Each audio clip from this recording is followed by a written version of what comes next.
mà bỏ nhắm tệ nắng ngay cho con này nắng cần phải đi nhắm cá lên qua những cái nè tôi xíu tôi chắc có chắc đấy ấy cái ấy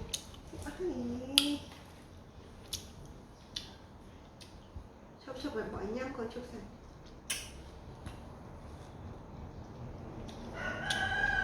nhâm lủng xoài này cái kia nhâm lủng xoài với con hôm mà bỏ sẵn cái kia mà đấy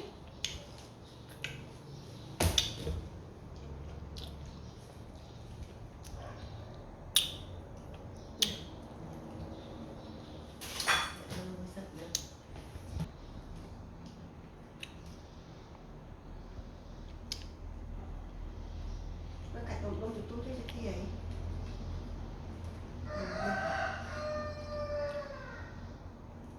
này cái nhé cắn khẩu nhâm nó tụi dùng can khẩu sẽ nhâm sang từ lông so trước khi nhâm đòn sẽ sạch so đó nhưng mà là nhâm chờ trước đi này nghe nhạc cổng nghe nhé nhưng mà sạch so sạch xoay nhưng mà là xin chờ chiến này